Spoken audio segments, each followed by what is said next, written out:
Representative Jared Moskowitz just cornered FBI Director Kash Patel with a single devastating question that exposed the entire Epstein files controversy.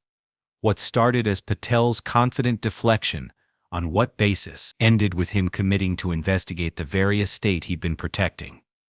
In 47 seconds, one Florida Democrat unraveled months of careful political positioning and forced America's top law enforcement officer into a promise that could reshape the entire Jeffrey Epstein scandal. The gentleman yields back. The gentleman from Florida is recognized. Thank you, Mr. Chairman.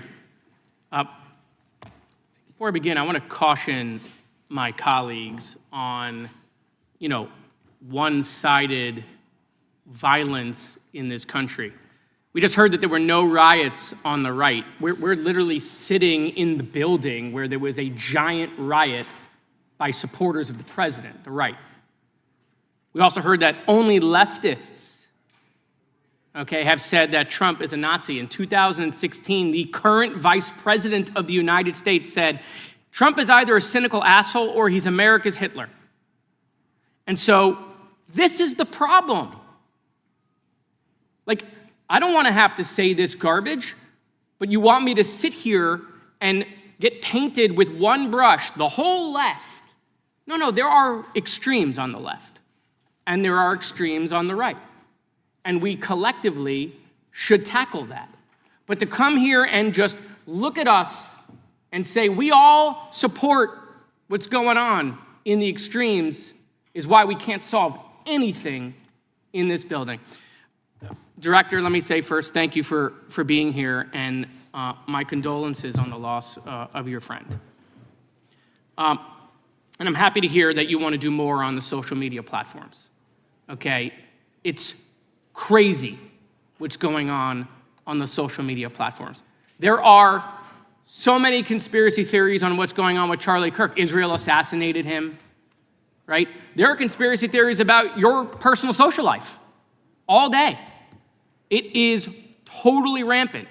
Big names on the right, Candace Owens, right? Talking about how what's been released as far as the dialogue between the perpetrator and his roommate is manufactured by the FBI, manufactured by the administration.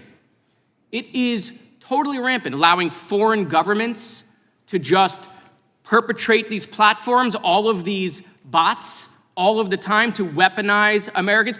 You see what's going on here? This is a byproduct of all of that. What's going on in the streets is a byproduct of all of that.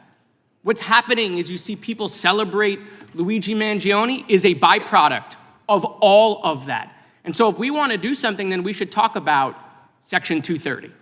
We should talk about how we're going to make sure that we don't let foreign governments poison our children's mind.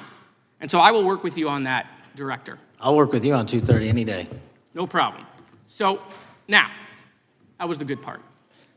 I want to take your attention back a second, Breaking news. Kash Patel is nominated to be the FBI director. Dan Bongino is nominated to be the number 2 at the FBI. MAGA celebrates, rejoices, bells are ringing out. The team, Patel, Bongino, that sought out every podcast microphone to talk about the Epstein list. The names are finally going to get released. It begins. They produce white binders. Phase 1 with the podcasters. This is not actually one of them, of course. I made this. Your name's on it, right? And the names are going to come out. Pam Bondi says the list is on her desk. Then a memo comes out all of a sudden and says, there's no list. Oh, no phase 2. Phase 2 binders never happen. You said the conspiracy theories around Epstein just aren't true. They never have been.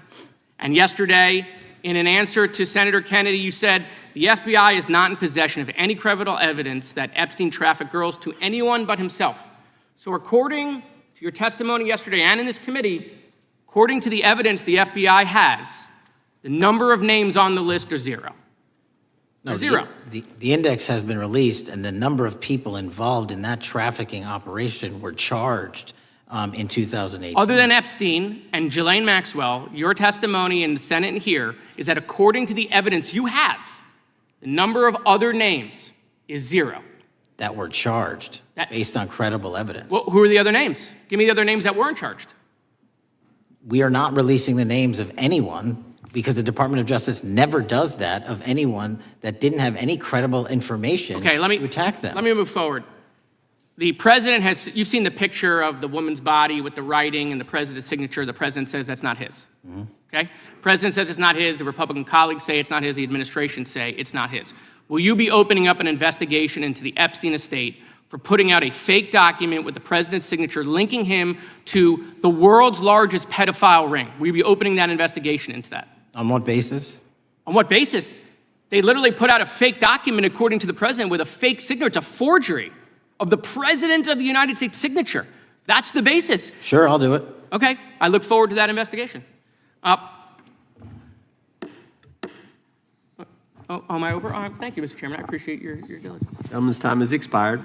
Chair. What Representative Moskowitz did in that exchange wasn't just skilled questioning, it was a masterclass in how to corner a reluctant witness using their own contradictions. By the time Patel said, "Sure, I'll do it," he had already trapped himself in a web of political promises that he couldn't escape without looking worse. Let's break down the tactical brilliance here. Moskowitz opened with theatrical setup, mocking the white binders and Phase 1 promises that got Patel nominated in the first place. This wasn't random showmanship, it was establishing the stakes. He reminded everyone that Patel's entire political brand was built on transparency promises about Epstein files. When someone builds their career on a specific commitment, you hold them accountable to that exact commitment. The congressman then systematically dismantled Patel's credibility by highlighting the contradiction between campaign rhetoric and governing reality. Before taking office, Patel promised explosive revelations. After taking office, he claimed there was nothing credible to reveal. That's not just a policy shift, it's a complete reversal that suggests either incompetence in his pre-appointment assessments or deliberate deception once in power. But the real genius was the trap itself. Moskowitz presented a scenario where Patel literally couldn't win. Either acknowledge that the Trump birthday letter is authentic, which creates obvious political problems, or agree that it's a forgery which demands investigation. By framing it as fake document with the president's signature linking him to the world's largest pedophile ring, Moskowitz made inaction legally and politically untenable. Patel's initial response, "On what basis?" revealed how unprepared he was for this line of attack. A competent FBI director would have anticipated this question and prepared a substantive legal response. Instead, Patel seemed genuinely surprised that someone would ask him to investigate potential document forgery, which is literally within FBI jurisdiction. When Moskowitz clarified the basis, forgery of a presidential signature, Patel was cornered. Refusing to investigate document forgery would make him look like he's protecting Trump, but agreeing to investigate opens up an inquiry that could lead anywhere. His quick "sure, I'll do it" suggests he chose the path that seemed less immediately damaging without considering the long-term implications. This reveals something crucial about how institutional accountability actually works. It's not enough to rely on good faith or professional norms when dealing with political appointees. You need to create situations where the politically advantageous choice aligns with the institutionally correct choice. Moskowitz did exactly that. The broader context makes this moment even more significant. For months, Trump supporters felt betrayed by the administration's handling of Epstein files. Patel's promise to investigate the estate gives those supporters something concrete to point to, while simultaneously opening up avenues of inquiry that the administration probably doesn't want pursued. What makes this particularly damaging for Patel is that it happened in public, under oath, with cameras rolling. He can't quietly walk back this commitment or let it disappear into bureaucratic delays. Every future hearing will include questions about the progress of this investigation. The political implications extend beyond just this case. When law enforcement leadership makes commitments under congressional pressure rather than based on evidence and legal standards, it sets a precedent for how investigations get initiated. That's dangerous territory for any FBI director, regardless of political affiliation. This exchange also demonstrates how congressional oversight can work when members come prepared with specific, well-researched questions rather than grandstanding. Moskowitz clearly understood both the legal framework and the political dynamics at play. He used that knowledge to create a moment that was simultaneously good television and effective oversight. Notice how Moskowitz controlled the pacing throughout. He didn't rush to the trap question. He built the foundation first, established the contradictions, then delivered the kill shot. That's professional-level interrogation technique being deployed in a congressional hearing. The lasting impact here isn't just about Epstein files or Trump letters.